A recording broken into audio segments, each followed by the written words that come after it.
Umuora, 15 ans sans bébé. Comment Zuri a brisé la malédiction?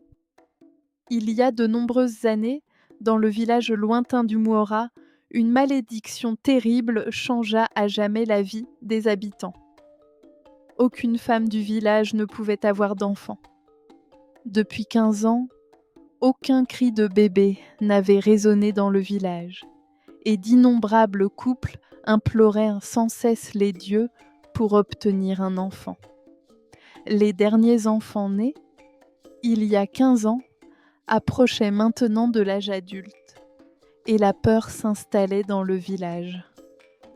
Cette malédiction cruelle allait-elle peu à peu anéantir le village?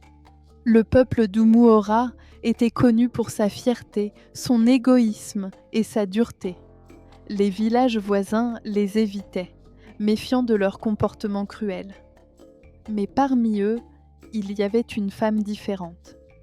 Elle s'appelait Zuri. Contrairement aux autres, elle était douce et humble. Il y a 10 ans, elle avait épousé son mari Tai, et malgré ses prières constantes, elle n'avait pas eu d'enfant. Tai avait perdu tout espoir et passait ses journées à boire et à poursuivre d'autres femmes, laissant Zuri le cœur brisé mais déterminé. Chaque matin, Zuri partait au marché avec son panier, vendant des aliments et des épices pour occuper son esprit et oublier sa douleur. Une nuit, sur le chemin silencieux à travers la forêt, elle aperçut une vieille femme seule. Ses yeux étaient à la fois fatigués et bienveillants, et elle expliqua qu'elle venait d'un village voisin et qu'elle s'était perdue. Elle demanda si elle pouvait rester chez Zuri jusqu'au matin. Zuri hésita.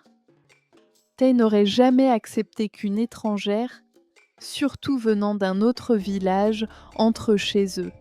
Mais le cœur de Zuri ne pouvait laisser la femme seule dans l'obscurité. Avec douceur, elle l'invita à la suivre chez elle et la cacha dans le cellier, en l'enveloppant dans une petite couverture.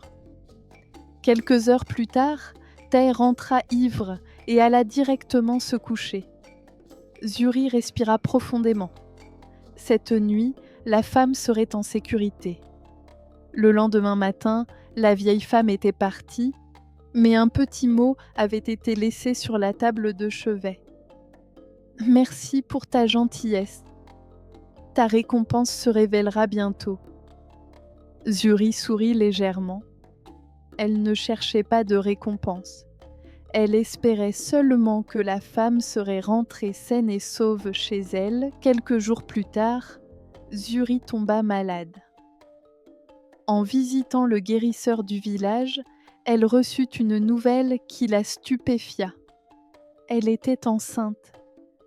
Des larmes coulèrent sur son visage alors qu'elle se rappelait le mot laissé par la vieille femme. La nouvelle se répandit rapidement dans tout Umuora. Les villageois étaient stupéfaits. Peu à peu, chacun commença à changer, faisant preuve de gentillesse envers les étrangers et visitant les villages voisins, espérant ainsi briser la malédiction. 9 mois plus tard, Zuri donna naissance à un garçon en bonne santé, qu'elle nomma Kian. La malédiction commençait lentement à se lever. Les années passèrent.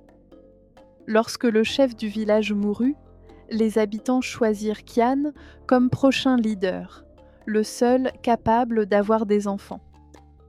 Il épousa une femme d'un village voisin et ils eurent des enfants. Ces enfants se marièrent ensuite avec d'autres villages. Avec le temps, Umuora changea. Le village autrefois fier et cruel devint un lieu accueillant et compatissant. Plus personne n'était jugé selon ses origines ou son apparence. Chers spectateurs, la leçon de cette histoire est intemporelle. La gentillesse compte. Ne méprisez jamais quelqu'un à cause de ses origines ou de qui il est. L'humanité avant tout repose sur la compassion. Si vous avez aimé cette histoire, n'oubliez pas de liker, de vous abonner et de laisser un commentaire. Cela aide notre chaîne à grandir. Nous vous retrouverons pour une nouvelle histoire magique très bientôt.